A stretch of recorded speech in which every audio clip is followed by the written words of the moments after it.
At least I should have buffed him just once. Humans form communities. And from that diversity comes a strength. Now get the hell out of our galaxy! The year is 2024. The name of the podcast, Babylon 5. For the first time. Welcome to Babylon 5 for the first time, not a Star Trek podcast. My name is Jeff Akin, and I have just finished watching the 5th season and all of Babylon 5, the series, for the first time. And I'm Brent Allen, and I have also just finished watching Babylon 5 for the first time. Again, specifically, Season 5 of Babylon 5. We got all the way through. That's right. That's right. And since we are here at the end of the season, you know what that means? Season 5 wrap up. Whoop, whoop, whoop, whoop, whoop. Now, we will come back after we do the movies, maybe a few other things. We're going to do an overall series wrap up of all of Babylon 5. But today, we're just going to be focused on Babylon 5. That's not the only thing we're going to be focused on, though, Jeff. What else are we focusing on? Well, we are going to be doing a giveaway. The giveaway! Yes! You get a giveaway. You get a giveaway. Okay, no. Actually, we only got a couple of these to give away today. But we are giving away the super cool 3D printed PPG by our friend Wash. Thank you, Wash. You're amazing. This thing is awesome. It feels so good in my hand. It's got some weight to it. You know, it's not heavy, but it does have a bit of weight. It's got some, it's just so detailed. So many little, every time I look at it, I feel like I find a new detail in this thing. We're giving a couple of these away. Jeff, should we do one right now? Let's do it. Let's do one in a little bit. Why do you do this every season? I do. I am kind of the miser in this whole thing. We're going to do it in a little bit, and then we will close up. Stick around because we're going to give the final one away in the final moment. So stick around. We're going to do it through the show. Give these away. And the people that are entered to win are current Patreon subscribers. And so thank you very much. We've had a nice and impressive boost in this in the last couple of weeks. Welcome. A lot of new people on the Discord, which is awesome. That is the place to be. Since we know that we actually have the ability to project back in time, Jeff, I just want to say to everybody out there, if you're not signed up on Patreon, you've got about 30, maybe 40 minutes to get your subscription in. Like from right now, whenever you're feeling this message come through the ether, 30, 45 minutes, and we could pick your name. It's very possible. Now, Jeff, so we're going to do a giveaway. Yeah. Giveaway's cool. One of the hallmarks of this show is the games that we like to play. I love playing games. There's typically the rule of 3, which we are not playing today. We're suspending those rules as per normal for us with these season wrap-ups. That's where we limit ourselves to a certain number of references of a different science fiction show. We're not, and that doesn't mean we're going to go wild. We're not going to keep track. Also, at the end of the show, we have our prediction game where we predict the next week's episode based on title alone, blah, blah, blah. If you guys have been around, you know that spiel. We don't have an episode next week, Jeff. We don't. Like for the first time since we started this series, we don't have an episode next week. God, that's so wild. We're going to suspend that. And Jeff, I think you and I talked about this just a little bit. We're going to suspend the prediction thing for the movies. We are. Yeah. Like we'll take the movies as they come. No problem. Now we're not playing that game either, but there is one game that we can play today. And that game is called Time to Pay the Piper. I am glad that's the last time we're going to hear that drop. I was so excited when that happened in the episode. I was just like, oh, it's so perfect. We pulled it in and it's lame, but it cracks me up a little bit every time. So, all right, nerd. Bye, nerds. That makes me giggle every time. Gosh, yeah. See, way back in season 4 and the wrap up for that one, we both made predictions as to what we thought the season 5 overall arc and the storyline was going to be. So, Brent, do you remember what you said season 5 was going to be about? I do. That's good. It'd be weird if you didn't. It'd be an awkward section of this this wrap up. So all the way back in season 5. So what we were given was the title because we do title alone. The title of season 5 overall was called Wheel of Fire. Yep. And I said that Delin, basically at the end of season 4, Delin had a voiceover and she just telegraphed for us everything that season 5 was going to be about. There's going to be a telepath war, the Drock war, Londo was going to be emperor, although she said it was going to be really early in the next season. Londo and Jakar were going to have some working out of their differences to do. And Bester was going to definitely try something. And I thought he was going to make he was going to complete his full heel turn, where he's kind of gone from like enemy to frenemy to partner to kind of back to frenemy again. Like this was going to be like the full Gul Dukat evil turn that he was going to do. And that he was just always going to be like the big bad guy of the show. That was my prediction. So Londo and Jakar did their working out of stuff. That definitely happened. There was telepath stuff. I don't think it was the telepath war. I think that was the telepath war, Jeff. I don't. I think if you ask JMS, that's the telepath war. That's what he's calling it. If that was the telepath war, that lame was war. Yeah. You know what we would call that where I'm from? It was a kerfuffle. A kerfuffle. It was just a kerfuffle. I like that. That's all. A dust up, right? Yeah, if you're from way out there, it's a kerfuffle from here. What else we have in there? Londo did become emperor, literally like in the second to last episode, or third to last episode, really. Real early in the next year. Not so much. So, I mean, definitely like touched on some points in there, and the Londo Jakar stuff was fundamental to the season. So I'm going to give you a 0.35 on this one. 35%. I'll take it. Seems a little low, but okay. What'd you say, Mr. Big Stuff? Yeah, I'm just trying to really build that cushion for my score here. I was like, this is going to be a brand new Babylon 5. We're talking TNT money. Big production, new captain. TNT. It's dynamite. TNT. I can already feel that in my throat. We got a lot more to talk about. I have a new captain. Yeah. New XO. And there's going to be some sort of a conflict to bring them on board. Maybe that'll be something with the telepaths. Then we're going to see where Sheridan is going to operate out of, like where the government is going to run from, and how he sets up his cabinet of advisors. Well, we got a new captain. We, however, did not get a new XO. No. And it was not a conflict that brought them on board. We did see where Sheridan set up his deal, first on Babylon 5 and then on Minbar. We didn't see anything about his cabinet of advisors, though. He really didn't do anything with that at all. So I'm going to do the math on that. 0.15. Yeah, I like that. That's good. Yeah. So that's what we thought this season was going to be about. Clearly, it was about very different things for both of us. Although, we kind of flew over and crop dusted some of the high level pieces. Jeff, what does crop dusting mean to you out there in the West Coast? Just out of curiosity.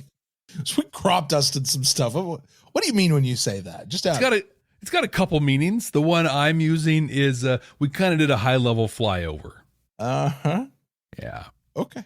Yeah, we do the other one, but I have a mute button and you won't hear that. So I just want to know what we're talking about. That's all. I'm trying to force clarity. See, I listen to the Starfleet Leadership Academy. I'm forcing clarity, the leadership thing. And here we go. So that's what we thought this season was gonna be, right? What, Brent, were your overall impressions of season 5? So I've been looking over my notes over the last couple of days, and my note from episode 1, I think pretty much sums up my feelings on season 5 as a whole. Wow. Like almost to the point that it kind of just it's like this episode sort of set the tone for what the season was going to be. This is what I said. This episode is exactly what I expected, but it was different. It felt incomplete, but I'm okay with that. You see, I expected the telepath war. I say we got one, you might not, but certainly there was a dust up with the telepaths, right? It was different. It felt, Jeff, to your point, incomplete. And you know what? I'm okay with that. I expected Londo to become emperor, particularly earlier in the season. He did become emperor, but it was different. And it feels incomplete, meaning the story is not complete of Londo and the emperor. Whatever happened with David and the eyeball thing? We never like to just things get how does there's so much of what happened between Londo in receiving the eye and then getting to war without end part 2. Like, and that story feels incomplete, but you know what? I'm okay with that.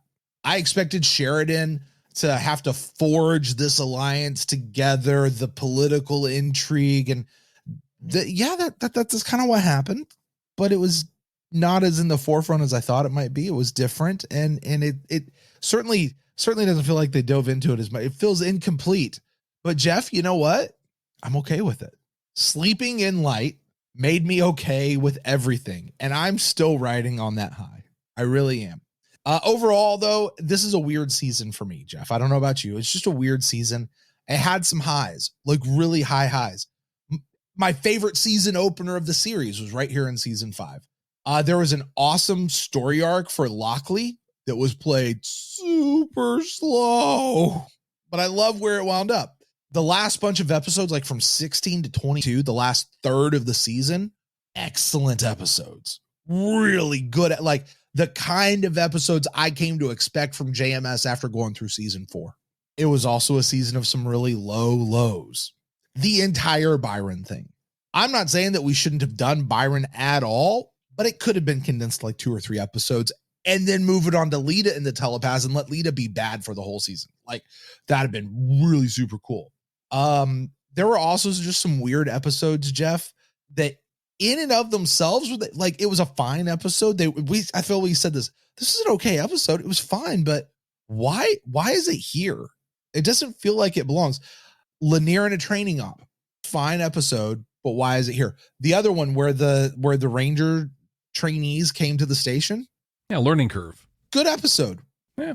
Why here though? The Lower Decks episode, View from the Gallery. Even Bester's Psychor episode.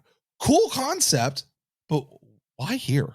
Like that just felt like a random, we got to fill up a space in the here's an idea from season 2 that we didn't get to. And I got to fill out 22 seasons. I wasn't there, or 22 episodes. Like, and even A Very Long Night of Londo Mollari. Now that was a fantastic episode. That episode held the #1 spot in our ranking for a record 21 weeks, but it's still in a weird place. You know, that was a lot of what this was like. There's Byron, and then there's, okay, that was fine, but what's it doing here? And we only have so many episodes left. Why are we talking about this right now? And then wrapped up with some really fantastic episodes at the end. So overall, for me, Jeff, as I look at all of that, the lows kind of lasted longer. The Byron thing really overshadows this whole season to me, even though it ended in like the first, like it ended like at episode 11 or 12, something like that. Like we had a whole half of the season without Byron, but they kept talking about him. And that sort of overrides a lot to me. I think we took up more minutes with the low episodes than we did with the high episodes, like significantly more. At the same time, you have to consider what happened with the show as a whole getting canceled back in season 4 and then suddenly getting picked back up, and JMS suddenly having to reboot what got wrapped up already. You know, like that's a hard road to hoe. Let's say that is. But as we're considering season 5, we just have to consider what was actually given to us, not necessarily the circumstances around it. So where I come down to, where I'm going to boil it all down, is I'm not sure which one I rank higher, season 1 or season 5. Season 1 was fine. You know, definitely the world building, definitely you just sort of feel like you're spinning your wheels in a little bit, but it was fine. Like very few episodes of that season did I just absolutely abhor and hate from what I can remember. I don't know. Maybe we'll go back and do the second time and be like, wow, I really hated this season. I don't know. But I'm just not really sure. But I will tell you this, between season 1 and season 5, those 2 seasons are either number 4 or 5 in my ranking. Like that's just where they're going to fall. So that's my overall impression. Jeff, how about you? I agree with so much of what you just said. And I just have to read like this one note I have I have a bullet list here. And this one note might actually be worse than season 1. Maybe. Yeah. On balance. Right. You know, and really, I think that when I think about it, season 2. I'm sorry, Jeff. You know, you might actually be getting ready to say this. So go ahead. I'm going to stop saying it because this is more about a series wrap up than a season wrap up. So I'm not going to compare it to season 2. So did you want to say something else? Well, I was just going to say, kind of like the way I felt about season 2 compared to season 1. Season 5's in the same boat. The highs were way higher than what season 1 gave us. The lows of this season, though, for me, were lower than the lows of season 1. Stand by, we'll be right back. Are you ready to take your Babylon 5 for the first time experience to the next level? With our exclusive Patreon, you'll get access to all kinds of cool stuff that you can only find there. Our recording notes, unedited reaction videos, an exclusive Discord community. And you can even be listed as a producer of the show. Plus, we even offer exclusive meet and greets and hangouts. You won't find this kind of experience anywhere else. Get all these amazing benefits, plus the opportunity to interact with other fans from around the world. It's being part of a huge community where everyone shares the same appreciation for Babylon 5. Subscribe at patreon.com/Babylon5First. That's the number 5 and the word first to get access to these incredible benefits. That's patreon.com/Babylon5First. We can't wait to see you there. So there were 8 or 9 episodes of this season that were related to Byron or some other superfluous stuff. And those 8 or 9 episodes are like in the bottom 10 of all Babylon 5 episodes to me. That's just a blush, like just looking at it. I mean, it was rough. You know, there was some rough stuff in this one. Yep.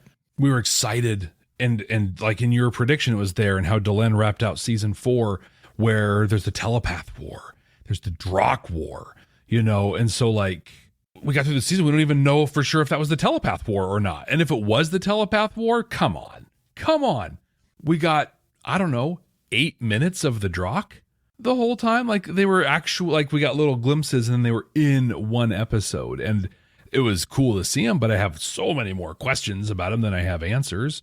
But a lot like you, because of Sleeping in Light, it was like this, it was a tonic in one way, and it was almost a slap in the face in another way of just like, dude, these story points actually don't matter. They don't matter. Look at these really cool characters that we invested in and built even through this season. And speaking of characters, they really built up and set up in an amazing way. Gosh, I love the way that they sent Bester out in this season. But I don't care. But I'm good with it. You know, last week I was good with it. I'm not as good with it. You're not as good with it, yeah. Just because, I mean, you said it. Like people talked about, we expected him to really be set up as the big villain for the whole thing. And I'm sorry, after this and seeing him and that Psychor, Kor's mother, Kor's father being his last go, dude's kind of a joke. It was a waste of an episode. It really was. It was a waste of a character. It was interesting.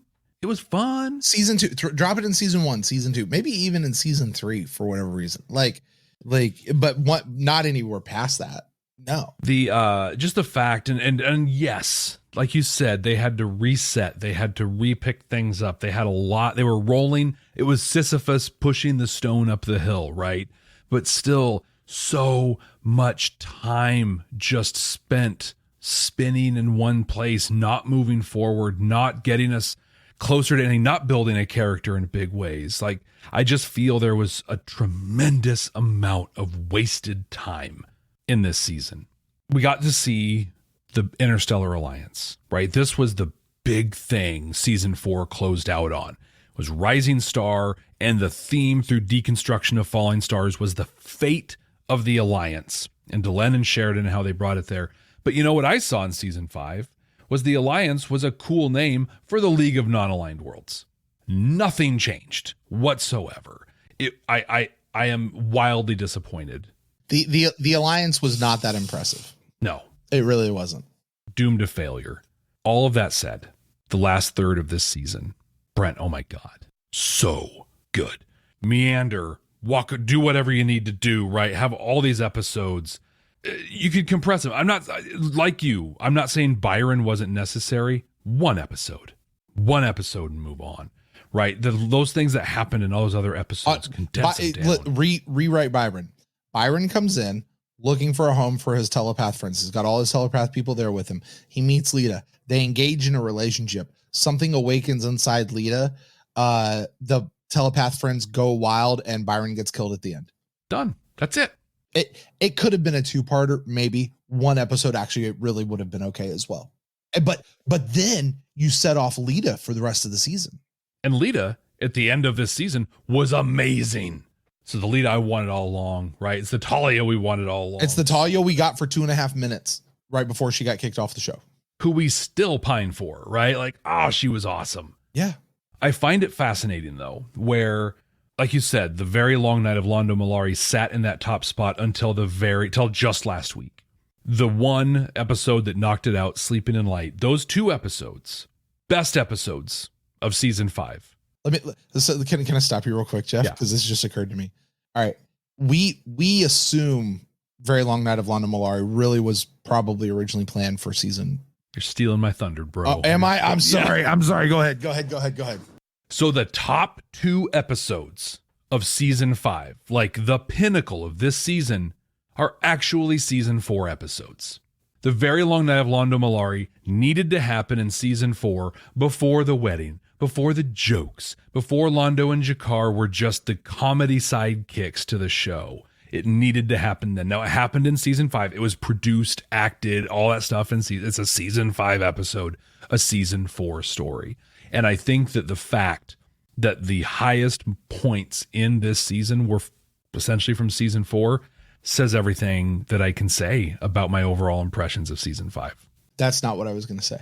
Oh, okay.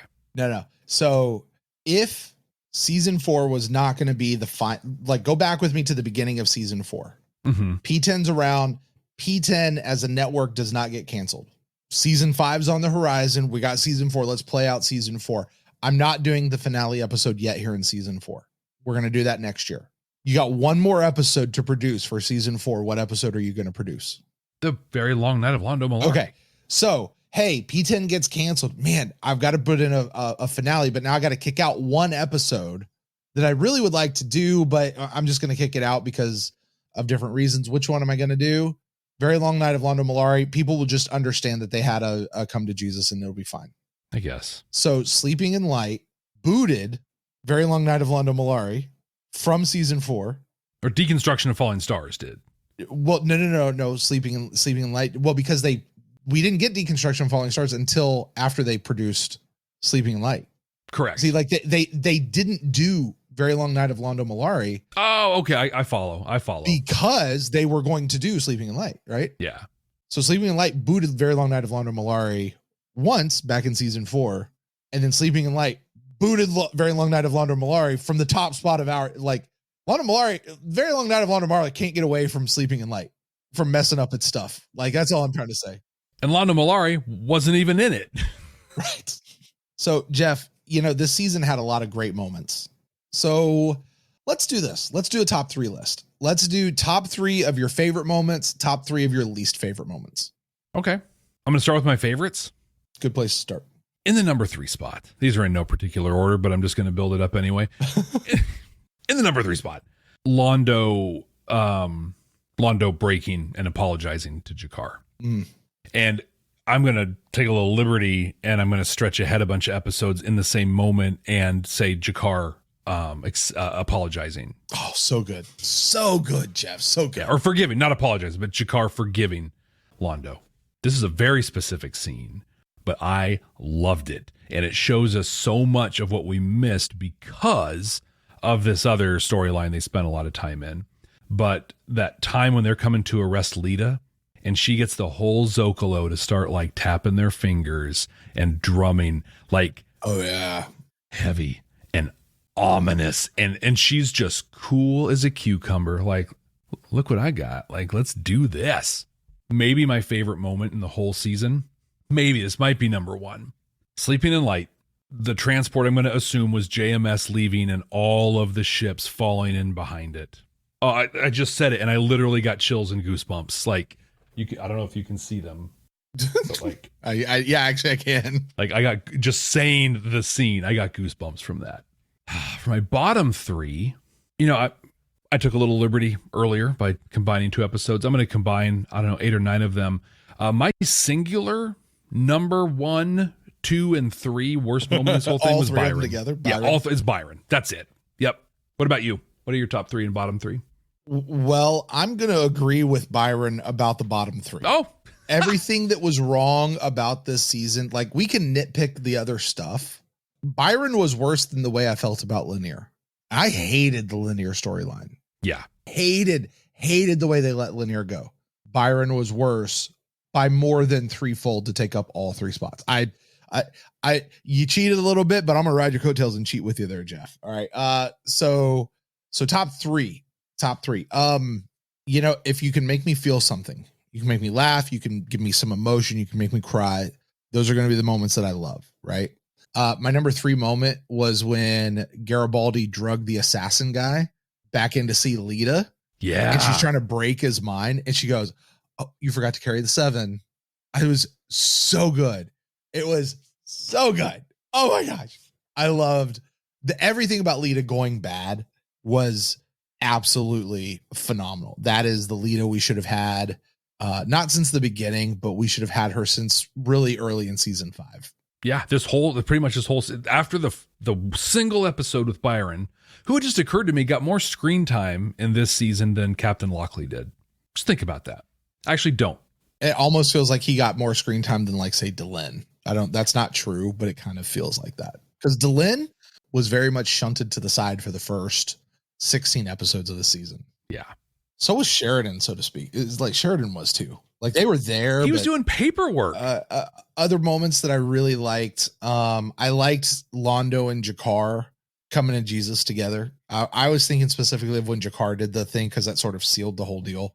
But even back in Long Night of Londo Mollari, remember when he's laying on the table and he looks over and he just sees Jakar and their eyes lock in that moment? It was such a profound moment. And then, you know what I really loved? I loved the discussion between Lorien and Sheridan at the very end. Oh, wow. Yeah. I loved that whole, when he said, "Hey, can I ever come back this way again?" And he says, "No, the journey's over, but a new one begins." Love it. I loved it. We've been here waiting for you. And you know what is because I expected Sheridan to not die again. I expected him to, when we knew that Lorien had given him life, and I don't know about you, but to me, when Lorien and the Vorlon and the shadows all sort of went in my head, I was like, they're going to come back for Sheridan when his 20 years is up.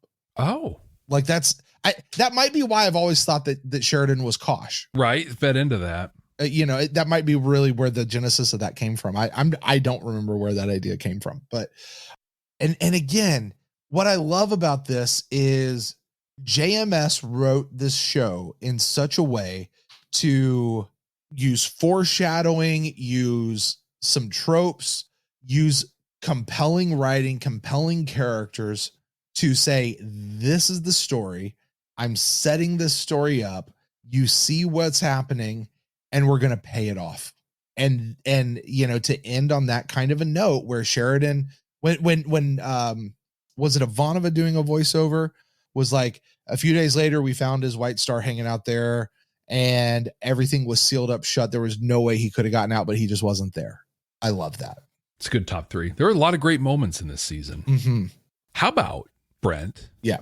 We create a great moment right now. Okay. What do you say we do a giveaway? Yes, let's do that. Let's do it, right? I love giveaways. This will be fun. Okay. So what I've done is I have taken all of our current subscribers and Patreon, and I've put them into a spreadsheet, and I'm going to click this little button that goes bloop, and it's going to give me a name. You're on Patreon, so you can message us direct through that, through Patreon, or you can email us at babylon5first@gmail.com, the number 5, the word first. We're going to need your contact info to get this to you. So without further ado, this goes to Fairy God Fairy. Oh, yes. Fairy God Fairy, you are now the proud owner of that PPG. There you go. Very cool. Thank you, Fairy Godfather. Please make sure that you do that. We'll make sure we get this out in the mail to you. Not bad. Good job. Yeah, I'm excited. It's cool. I want to know more about that name. That's an interesting name. In fact, if you would be so kind and generous when you reach out with your information, your shipping details, tell us a little story about your name. Yeah, because that's cool. That'd be super cool. Now we're gonna do one. We're gonna do another one right now. Should we? I mean, I always say yes, but you're the one who, pours water on it and says, no, we're going to wait. I am a total killjoy. We'll do another one here in a little bit, so stick around. But yeah, Fairy God Fairy, congratulations. There you go. Thank you. And thank you, Fairy God Fairy, for supporting us. It means in the show. Thank you so very much. All right, Jeff. Well, that was fun. Always like doing giveaways. Always fun. I love doing that. It is time where we have reached that part of the show. It is time to take a look for one final time, Jeff, at our 100% objectively, definitively immutable ranking of the episodes of the 5th season. We're going to make them mutable for this one time only. We're going to do this white elephant style. We've come to do it this way over the season wrap up. So we're going to do it here. Here's what we're going to do, Jeff. We're going to go through the season. All right. And we're going to go quickly. This isn't going to take very long. Okay. We're going to go quickly. Each one of us is going to get to make 3 moves up or down. Okay. You can move one. And then the other person can, like, if you don't like where I move one, you can choose to move that one somewhere else. But once that one gets moved, that one can no longer be moved. And the only way that one travels is if other episodes around it go up or down. Okay. Does that make sense? I think I follow. So it's you can move it once. It can be moved a second time. And otherwise it's just going to depend on everything else going on around it. Fair enough? That's fair. Okay, I have here a document we can move the rankings around with. Okay. Are you going to put it up on the screen here? Yeah, for our YouTube folks. Yes, and so this will be on YouTube, and there we go. So what you're seeing now is our current ranking. And so, who goes first on this? Well, I'm happy to let you go first, Jeff. Thanks. Age before beauty, as they say, where I come from. Wow. For our audio listeners. I'm tempted to just read off all 22, but by the time I get to like the 5th episode, you guys are just going to like cross your eyes and be like, I have no idea what they're talking about. So let's just do the current top 5 is Sleeping in Light, Very Long Night of Londo Mollari, Objects at Rest, Fall of Centauri Prime, and All My Dreams Torn Asunder. Those are the top 5. The bottom 5, let's talk about those just for a second. That's going to be In the Kingdom of the Blind, Paragon of Animals, Strange Relations, Phoenix Rising, Secrets of the Soul.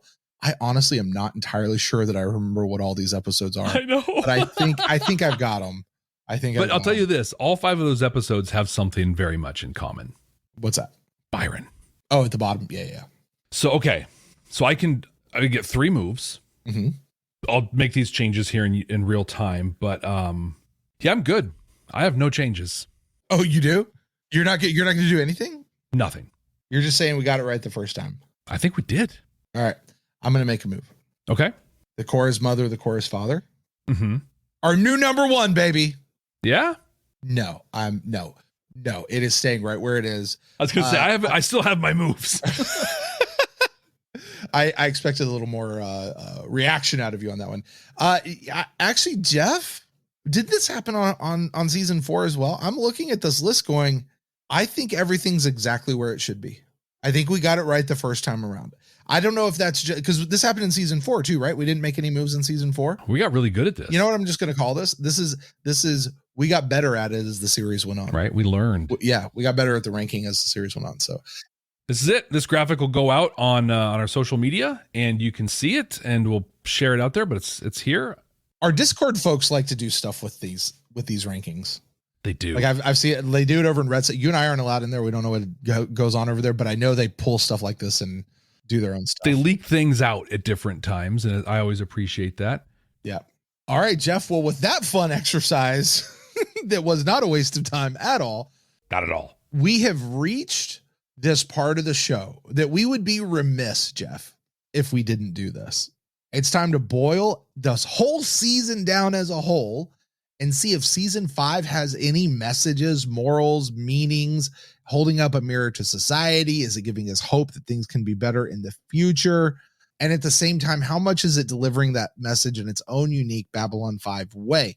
You, my friend, get to do the entire season. This is your job. It falls to you this year, or this year. Yeah, this year, in this season, to rank this season on a scale of 0 to 5 white stars, because we're doing white stars for season 5, to see just how strong the message is and how Babylon 5 of a way was it delivered. There were quite a few themes and messages in this season. I'm going to hit on the big ones. And one of them is a total cheat. I'll even let you know that I literally copy and pasted my notes from another episode because it was just so well said by the episode that really put this out there. But there was a theme throughout season 4 that came up, and it was about moving past those petty squabbles, battling over lines on a map, right? And finding a common cause and having shared values. I love this message, and I love how it was presented. They built this interstellar alliance, this dressed up league of non-aligned worlds, with this beautiful ideal of sovereignty for everyone, but still having these shared values, that they're working towards. They were sharing technology. They weren't interfering in day-to-day operations for governments. It was this beautiful, beautiful vision that completely fell apart because so many of the people in the alliance were still worried about who had the most territory, about, who had the shiniest toy, just those petty, ridiculous squabbles. I love this message for all it brings, but I love the way Babylon 5 and season 5 brought it to us, in that it did not have a resolution. It just put it out there. This is the Babylon 5 thing, right? Here's the thing, you figure it out. Mm-hmm. And what we know is there were a few very key moments there at the end of the season that led to the Centauri conflict. Like, I don't know if that was really, a war so much, but that was literally just like the Brakiri, the Narns, the Drazi, just not letting go of old stuff and losing sight. I loved Sheridan when he went chasing after them, when they went to try and capture or blow up Centauri Prime. He was so angry and so fired up. And it wasn't just that they were going to go like genocide the Centauri. He was mad because like they were tearing the dream apart. It's like, here's this cool thing. I'm literally handing you peace, collaboration, all unity, all the cool things, unity with your sovereignty. I'm handing it all to you. And because you care about this little stupid stuff, revenge. At Drazi General, we must have our revenge. What? Oh my God. Beautiful message, excellently delivered from Babylon 5. The next big lesson is a bunch of lessons. If you want to hear a lot of details on them, just watch the end of Objects at Rest, when Sheridan is recording a message to who we are assuming is David that just lays out all of the messages of Babylon 5. Right. Not only Babylon 5, but that all these things were hit in this season. I'll just go through the list. Find an ally, a friend, a mentor that will not judge you, that you can trust. He said it was Delenn, but everyone has their person. Londo and Jakar became that for each other, right? Yeah. Bitter rivals into trusted allies that weren't judging each other and could be implicitly trusted. You're going to make mistakes. What's important is what you learn from them. Get up and be 2 inches taller every time you make a mistake. Home's not a place, it's wherever your passion takes you. Friends come and go. Lovers come and go. Enjoy them for who and what they are when they are there. Fight for what you believe in and never start a fight, but always finish it. He hit these bullet points, and Brent, I mean, good God, that's Babylon 5. Right. You're going to hear this again. I'll just tell you, you're going to hear this list again when we do the series wrap up and look at this. All these things were solid throughout season 5. But the last one I want to end on, because I think that this is the most profound message in this 5th season. And again, this isn't unique to the 5th season, but I have it here in my notes in all capital letters, 2 words. Forgiveness saves. Wow. Okay. Londo. I love this. I love this, by the way. It's so powerful. Mm-hmm. Londo asks, he apologizes, and then he shows up and he keeps being there. He lets himself get locked up for Jakar. He lets Jakar throw up, and he puts up with that. And then Jakar forgives him. And he says this line, "My people can never forgive your people, but I can forgive you." And we've already talked about this, right? You blow that up. If I can forgive you, that means you can forgive me, and this person can forgive that person, and this person, that person, and eventually we can forgive everyone. But when you don't have that anchor weighing you down, that guilt, the shame, the energy that's just being sucked out of you because you're not forgiving. A line that you've said often on this show that is so powerful, not forgiving someone is like swallowing poison and expecting someone else to die. Yeah. And we watched that for the better part of 4 seasons. And in this season, we watched people forgive others. We even watched, not as explicitly, but we saw Sheridan forgive Lanier. Hey, let him come back. There's going to be a price for what he did, because forgiveness doesn't excuse what happened. There's going to be a price for what he did, but we can get through this. We can work through this. You shed that. You let it go, and it will literally save lives. Now, I'm tempted to knock this down a couple white stars just because Byron was in this season. I'm also tempted to knock this down a few spots because of the way they did Bester dirty and put him out in the Cora's mother, Cora's father. But I am not going to do that. Brent, this season was replete with these messages. It was foundational, and they took everything from the totality of Babylon 5 and pulled it into this season. This is a 5 white star season of Babylon 5. Wow. Yeah. Because I mean, it kind of has to be, right? Like, this is the season that the rest of the series set up for. You get to the end and, hey, here's my message. This is the end. This is the message. Here it is. That's what it is, right? Like, yeah. They showed us.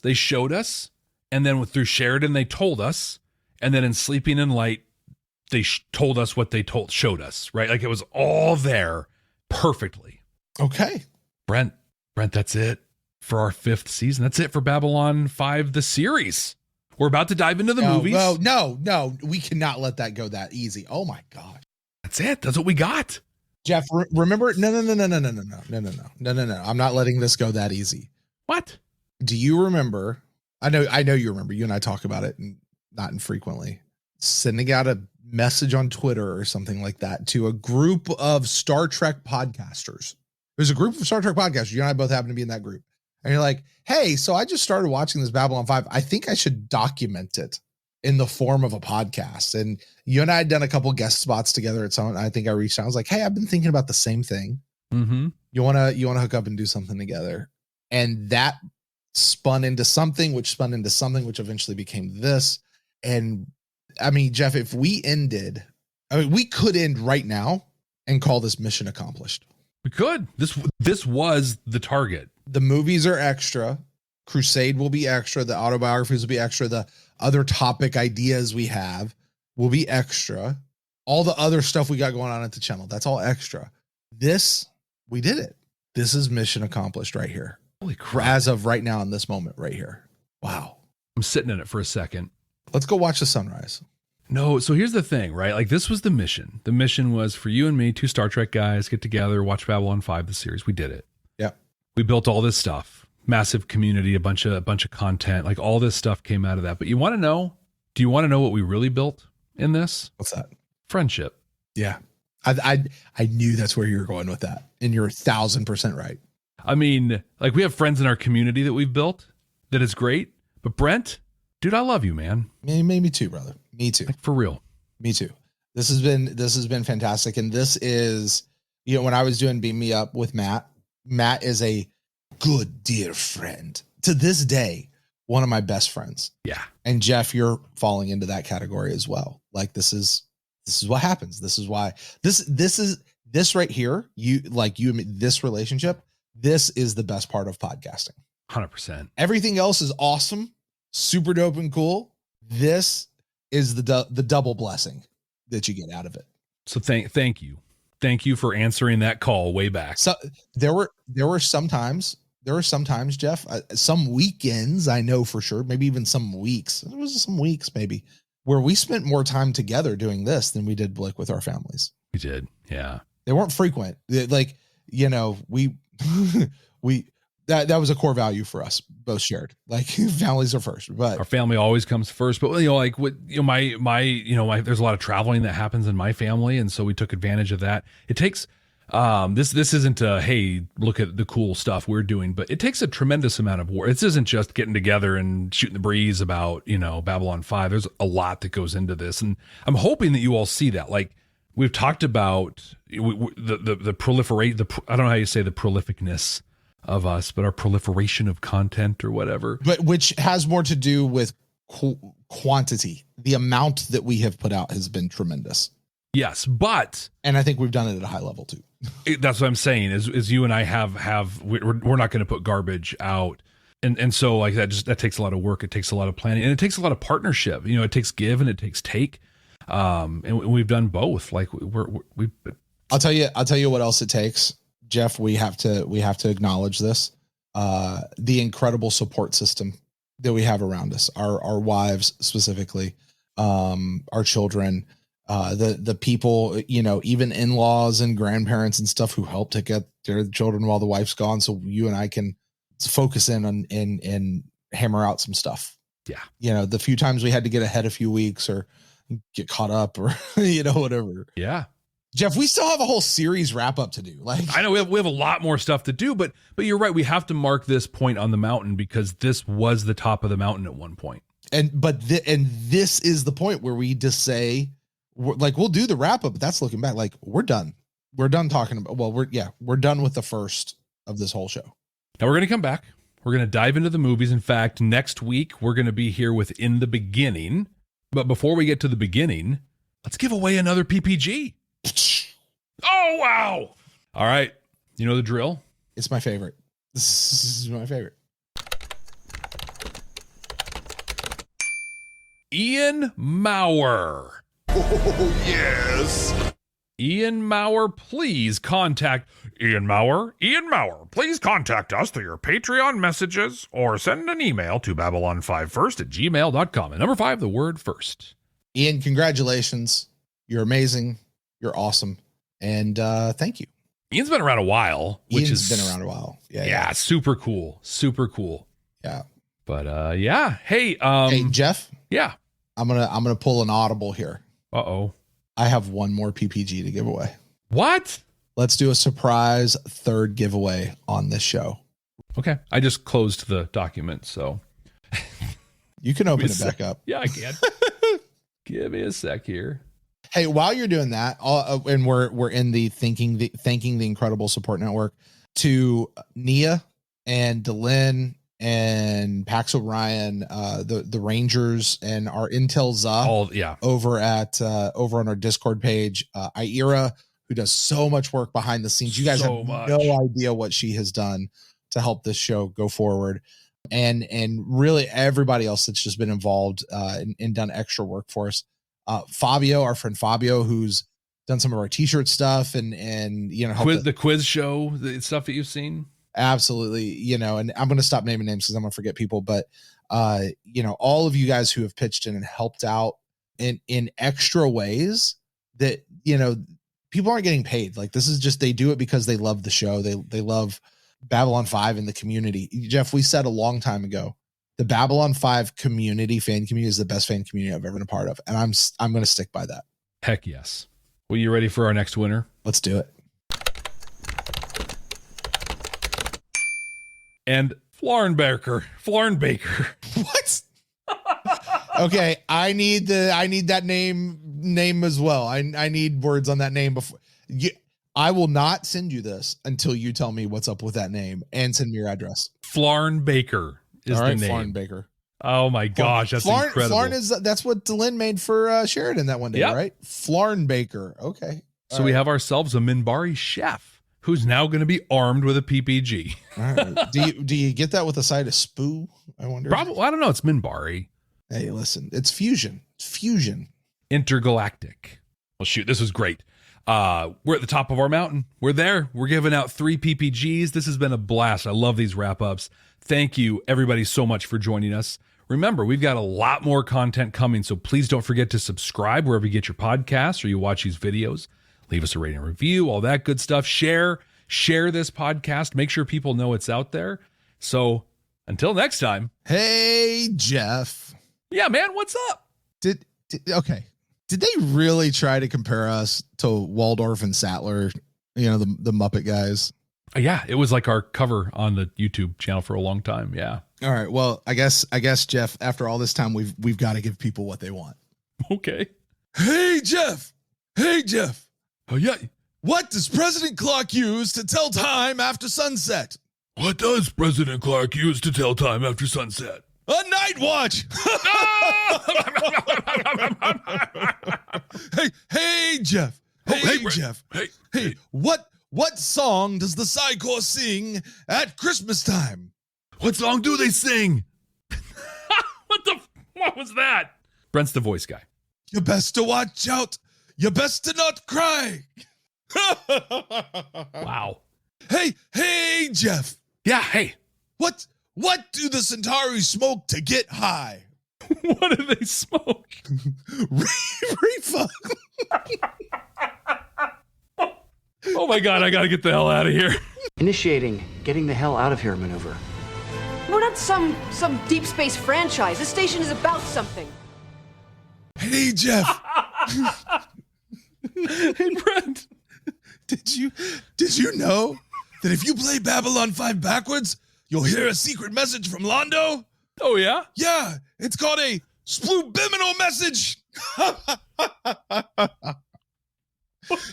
Hey, Jeff. Hey, Jeff. Keep going. How many Minbari does it take to change a light bulb? How many? 2. 1 to change the bulb, and the other to lend a hand.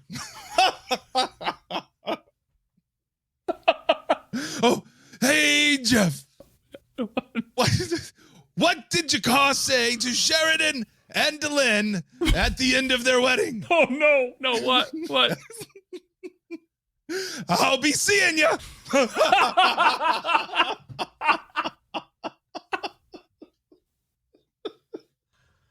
Oh, my God.